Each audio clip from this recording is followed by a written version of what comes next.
Bonjour, ici c'est Marius. Dans cette vidéo, j'aimerais présenter le dessin de cet objet, mais pas en 3 vues orthogonales. Ceci sont les données de départ, mais en projection isométrique, en perspective isométrique. Comme je dis, ce dessin représente la base. Remarquez s'il vous plaît que j'ai défini une boîte capable ayant les dimensions 24 multiplié par 12 multiplié par 14 cases, donc 24, hauteur de 14, largeur de 12. Et après ça, j'ai dessiné bien sûr la boîte capable ici, et après ça, j'ai déterminé quels sont les solides simples qui composent mon objet. Et puisque je dessine ma boîte capable, je l'ai nommé prisme rectangulaire droite 0. C'est un objet qui n'existe pas, 0. Après ça, il y aura un prisme rectangulaire droit numéro 1 qui est présenté ici, longueur, hauteur et la largeur, on peut la voir ici. Aussi, on peut la reconnaître ici. On continue avec un autre prisme rectangulaire droit 2 à ajouter, qui est celui-ci. Remarquez longueur, hauteur et largeur. Après ça, il y aura un autre solide simple, une prisme triangulaire droite, qui a à soustraire le signe moins. Remarquez ici, j'ai le triangle, ici j'ai le rectangle, et ici j'ai le rectangle, les 3 projections de la prisme triangulaire droite. Et en effet, pour des objets comme ça, qui sont des objets didactiques, le grand problème, ce n'est pas de représenter des polyèdres, ça veut dire des surfaces, des solides qui sont délimités par des surfaces planes. Mais le problème consiste à bien dessiner des surfaces de rotation, comme le cylindre et le cône qu'on a ici. Parce qu'il faut dessiner des ellipses. Mais remarquez dans un premier temps qu'ici, quelque part, nous avons la moitié d'un cylindre. Remarquez le diamètre, remarquez l'hauteur, donc ça c'est comme la longueur, ça c'est l'hauteur de ce cylindre, c'est la moitié d'un cylindre comme j'ai dit, et ici j'ai la longueur proprement dite du cylindre. La même chose on voit ici. Après ça, on a un tronc de cône circulaire droit, le solide numéro 5, toujours à ajouter. On peut le voir ici, ce trapèze d'ici qui se superpose à la prisme triangulaire partiellement, à la prisme rectangulaire partiellement et aussi partiellement à la moitié du cylindre. Et la troisième projection de tronc de cône circulaire droit, on peut le reconnaître ici par les lignes d'axe, bien sûr partout on a des lignes d'axe, et les 2 cercles concentriques, le grand correspondant à la base inférieure et l'autre à la base supérieure. Voilà les solides. Ah, il y a encore un autre, le solide 6, qui est un cylindre circulaire droit, à soustraire. Remarquez ici, il y a un trou, donc cercle, rectangle, rectangle, avec les lignes d'axe bien sûr. Les rectangles sont dessinés en ligne cachée. En effet, pour réaliser le croquis en 3 vues orthogonales, j'ai utilisé seulement, et comme c'est correct, en dessin technique, seulement les moyennes de dessin technique. Maintenant, on se prépare à faire le passage de ce dessin au dessin en perspective isométrique. Ce qui est à retenir, c'est très important ça, qu'une bonne base pour réaliser le dessin en perspective isométrique, c'est notamment le croquis réalisé sur une feuille quadrillée en carré. Le croquis réalisé pour le croquis en perspective isométrique, il doit être réalisé sur une feuille quadrillée dans des petites cases qui sont des losanges. Ok. Qu'est-ce que j'ai écrit ici? J'ai repris les mêmes informations que j'ai écrites ici en haut sur mon premier dessin. Ça veut dire longueur, largeur, hauteur. Ce sont les mêmes nombres de cases. Ah, vous voyez, comme ça, j'utilise ce que j'ai utilisé pour dessiner les 3 projections orthogonales. Parce qu'ici aussi, je vais dessiner la boîte capable et les autres éléments. Aussi, j'ai réécrit pour me rappeler quels sont les solides élémentaires qui composent cet objet et bien sûr sont les mêmes. Dans ces circonstances, sur la feuille quadrillée, j'ai compté le nombre de cases et j'ai déjà commencé le dessin, mais je vais l'expliquer pour que vous puissiez réaliser vous-même ce que j'ai déjà dessiné. Après ça, je vais continuer à dessiner comme il faut. Remarquez ici, j'ai dessiné le premier solide élémentaire simple, la prisme rectangulaire droite, qui est la boîte capable, numéro 0, qui n'existe pas. Mais elle m'aide à bien établir des bonnes proportions entre les trois grandes dimensions de la pièce, longueur, largeur, hauteur. Ça veut dire, la longueur, comme vous pouvez remarquer ici, elle devrait être de 24 cases. Donc, j'ai dessiné la ligne, j'ai compté d'ici jusqu'ici 24 cases, et la même chose ici, ici et ici. Donc, 4 lignes parallèles qui doivent être superposées, bien sûr, au quadrillage de la feuille. Si les lignes ne sont pas superposées au quadrillage de la feuille, souvent elles sont inclinées, ce qui n'est pas bon. Parce que si les lignes ne sont pas parallèles au quadrillage de la feuille, c'est comme je ne dessine pas une perspective isométrique. Ça pourrait être une perspective artistique extraordinaire, mais elle n'est pas une perspective isométrique.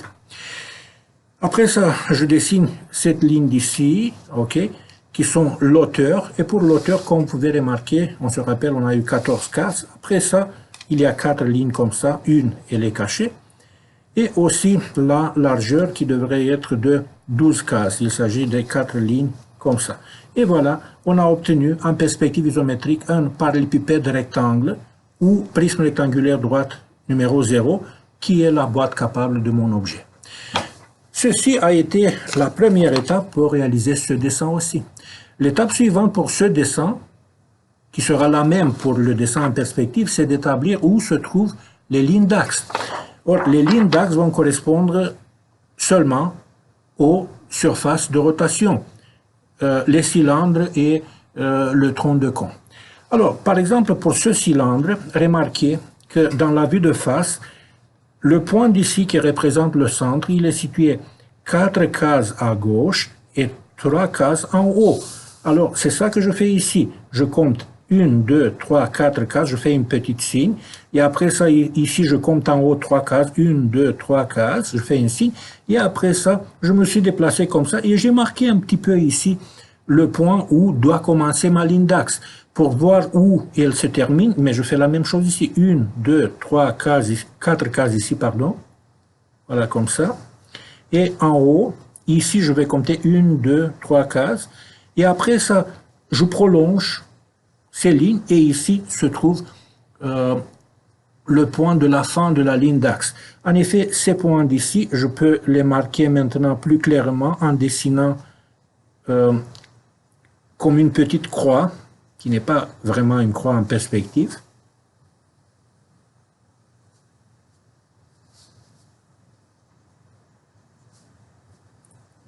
Voilà. Et en joignant ces deux points, maintenant je dessine de vrai la ligne d'axe de mon cylindre à soustraire, qui est le trou. Après ça, je pourrais par exemple continuer avec un autre élément simple, qui est la moitié de cylindre qu'on a ici. Or, remarquez que je dois compter par rapport à cette face plane d'ici, 4 cases à gauche, et d'ici je dois compter 4 cases en bas. Or, c'est exactement ça que je fais ici. Remarquez, je compte ici 1, 2, 3, 4 cases, je fais un signe, et après ça, ici, je compte 1, 2, 3, 1, 2, 3, 4 cases, et après ça, c'est comme je prolonge en bas et vers gauche, et ici, je trouve un point. En regardant mon dessin, je constate que la moitié du cylindre a une longueur de 5 cases. 1, 2, 3, 4, 5 cases. Or, c'est comme la distance entre le centre d'ici et l'autre centre doit être dans ce sens-ci de 5 cases. Donc ici, il y aura les centres de mes moitiés de cylindre. Je dessine mes lignes d'axe seulement en haut. Ici, je fais la même chose. Et après ça, vous pouvez remarquer ici, j'ai déterminé un point, le deuxième point, et en joignant ces deux points par une ligne d'axe, je détermine l'axe de ce cylindre. En effet, en dessinant les axes de ce cylindre, ça va m'aider beaucoup. Si vous vous rappelez, une autre vidéo que j'ai réalisée concernant le dessin en perspective isométrique des ellipses. Eh bien, dans ce dessin d'ici, nous devons dessiner en effet 6 ellipses parce qu'on a 3 surfaces de rotation. Pour chaque surface de rotation ayant 2 bases, donc c'est 3 multiplié par 2, 6 ellipses différentes à dessiner. Et la dernière ligne d'axe que je dois dessiner, elle est pour le tronc de cône. Remarquez s'il vous plaît que le tronc de cône a sa base inférieure située déjà à une distance de 6 cases par rapport à la surface de base de mon objet. Et puis, il ne se termine pas en haut, mais une case en bas. Remarquez une fois de plus que les unités de mesure que j'utilise pour réaliser le croquis, l'unité de mesure est la case. OK. Alors, ce qu'on va faire ici, on va regarder cette vue où je vois les cercles, comme j'ai fait d'ailleurs pour les autres. Et remarquez s'il vous plaît que le point d'ici, il est situé par rapport à la surface plane d'ici, à une distance de 2, 4, 6, 8, 10, 11 cases. On retient ça, 11 cases, et comme ça, sur cette direction, à 5 cases. C'est pour cette raison que je mesure ici 11 cases, c'est d'ici jusqu'ici 11 cases, et après ça, d'ici, je peux mesurer comme ça 100 cases, ou si vous voulez, je peux mesurer ici 100 cases, et après ça, une ligne invisible, et je détermine ce point d'ici. Ce point d'ici, il est un point virtuel sur la ligne d'axe qui est prolongée. Après ça, en haut, je pourrais faire la même chose. Je vais compter ici 11 cases, voilà cette marque. Et après ça, je vais me diriger comme ça, 100 cases. Alors, entre ce point d'ici et ce point d'ici est la ligne d'axe de mon objet. Mais, comme nous avons déjà vu, notre tronc de cône, il n'est pas situé sur toute l'auteur de la boîte capable. Ici, il manque une case, ici, il manque 6 cases. Alors, ce qu'il me reste à faire, c'est de compter de ce point d'ici sur une ligne verticale que je pourrais imaginer en joignant les points d'ici, comme ça sur la verticale. Je compte 6 cases, 2, 4, 6, j'arrive à ce point. Et d'ici, de point d'en haut, je vais compter une case en bas, et en effet, ma ligne d'axe doit être située entre ce point et ce point. Mais ici, comme vous avez déjà pu constater, j'ai besoin de dessiner les lignes d'axe qui vont déterminer le centre de mon ellipse. Et la même chose, je vais le faire en haut ici. Remarquez, j'utilise le point qui était une case en bas par rapport au point qui est situé comme projection sur la boîte capable. Et maintenant, ce qu'on va faire, on va joindre le point d'ici à l'autre point pour dessiner de vrai la ligne d'axe. Dessiner les lignes d'axe, si on n'a pas les objets, ça pourrait s'avérer une tâche difficile, mais ça peut développer une telle de compétence de voir bien dans ma boîte capable où je dois placer ces éléments. En effet, quand j'ai réalisé le dessin en 3 projections orthogonales, ce que j'ai fait, j'ai dessiné la boîte capable, après ça, j'ai dessiné les projections des lignes d'axe. Et après ça, je me suis lancé au dessin des solides simples. Et comme nous avons pu remarquer, en réalité, il y a 6 solides simples à dessiner. Il y a des prismes rectangulaires droits, un prisme triangulaire, 2 cylindres et un tronc de cône. Mais ça va se faire dans la vidéo qui va continuer cette vidéo parce que je me suis rapproché déjà de 14 minutes et je vais m'arrêter ici et il y aura la deuxième partie de cette vidéo où je vais montrer comment on dessine les solides simples et vous allez voir que là-bas on a plus de fun, c'est beaucoup plus amusant donc de dessiner les solides simples si on a déjà dessiné ça. Et ça sera beaucoup plus simple. Donc, on va se revoir bientôt pour la deuxième partie de cette vidéo.